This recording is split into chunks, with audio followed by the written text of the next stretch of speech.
Story मुझे एक लड़की ने शेयर की है डीएम में। लड़की बताती है कि वो कानपुर की रहने वाली है और 2 साल कोचिंग के लिए वो दिल्ली जाती है।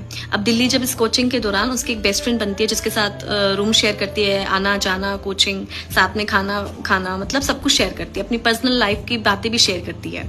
तो जब लड़की फर्स्ट ईयर में थी कोचिंग के, यानी पहले साल में थी, तब जो लड़का है उसका बॉयफ्रेंड वो होम टाउन कानपुर में रहता है। लेकिन जैसे ही लड़की दूसरे साल कोचिंग लेने लगती है तो लड़का भी कोचिंग के लिए दिल्ली आ जाता है। अब होता ये है कि बेस्ट फ्रेंड जो थी वो उसके साथ रहती थी मोस्टली, तो बॉयफ्रेंड भी रहने लग गया था साथ में, मतलब कोचिंग आ जा साथ में रहते, लेकिन लड़का जो है वो फ्लैट पे रह रहा था अपने दोस्तों के साथ और लड़की जो है अपनी बेस्ट फ्रेंड के साथ रह रही थी, मतलब सेपरेट ही रहती थी। तो लड़की ये कह रही है कि जब मैं तीसरे साल अपने घर वापस आ गई होम टाउन तो लड़का जो है वो दिल्ली रह गया और जो मेरी बेस्ट फ्रेंड है वो तो दिल्ली थी ही। अब होता ये कि जब मैं घर आती हूँ तो बातचीत कम हो जाती है क्योंकि घर पे रहती हूँ और वो भी कोचिंग में बिजी रहता है, तो इतना टाइम मैं उसको नहीं दे पाती। अब मेरे पीठ पीछे से होता ये है कि जो लड़का है वो और जो लड़की है वो आपस में हैंग आउट करना शुरू कर देते हैं, लेकिन मुझे तो पता नहीं लगता क्योंकि मेरी तो बात इतनी हो नहीं रही थी।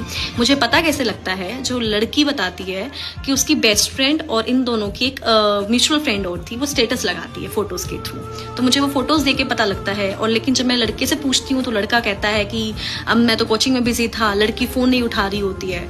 तो मुझे थोड़ी थोड़ी स्टार्टिंग में इनसिक्योरिटी होने लगती है, फिर मुझे लगता है मैं ओवर थिंकिंग कर रही हूँ, लेकिन लास्ट में जब मुझे पता लगता है जाके कि लास्ट में दोनों ही मतलब मेरे साथ गलत। लास्ट में होता ये है कि जब लड़की को पता लगता है कि उसका बॉयफ्रेंड और उसकी बेस्ट फ्रेंड दोनों लिव इन में रह रहे हैं दिल्ली में, तो उसे बहुत हर्ट होता है। लड़की जब शिकायत करती है, रोती है, अपने बॉयफ्रेंड पे गुस्सा निकालती है, अपनी बेस्ट फ्रेंड पे गुस्सा निकालती है, तो उसका बॉयफ्रेंड उसको ही ब्लेम करने लग जाता है कि तुम मुझे टाइम नहीं दे रही थी, तुमको मैं कॉल करने के लिए बोलता था, तुम घर पे बिजी रहती थी, गलती से हो गया, लेकिन अब मैं रिलेशनशिप में आ गया हूँ इसके साथ, मैं इसको चोट नहीं पहुंचा सकता, इसको हर्ट नहीं कर सकता।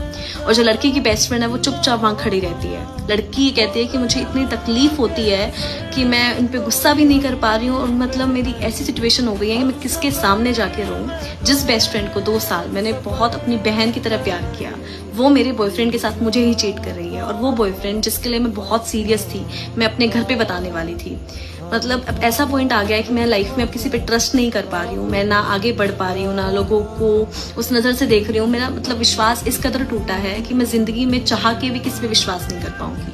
अब होता यह है 1 साल हो गया इस चीज़ को, लेकिन जो लड़का है वो पलट के वापिस आ गया है और लड़का कानपुर ही आ गया अपने होम टाउन और वो अब मुझसे माफ़ी मांग रहा है, गिड़गिड़ा रहा है। वो चाहता है कि मैं इस रिलेशन को वापस कंटिन्यू करूँ क्योंकि वो लड़का बता रहा है कि जो मेरी बेस्ट फ्रेंड है उसने उसको धोखा दे दिया। तो कहते हैं ना कर्मा हिट्स बैक। तो लड़की कह रही है कि मैं बस इस रिलेशनशिप से बहुत आगे बढ़ गई हूँ, लेकिन मैं स्टक हो गई हूँ इस पॉइंट पे कि मुझे ट्रस्ट इश्यूज इतने गंदे वाले हो गए हैं कि मैं चाह के भी कोई मेरे सामने रोता है, मरता है, मुझे नहीं ट्रस्ट होगा।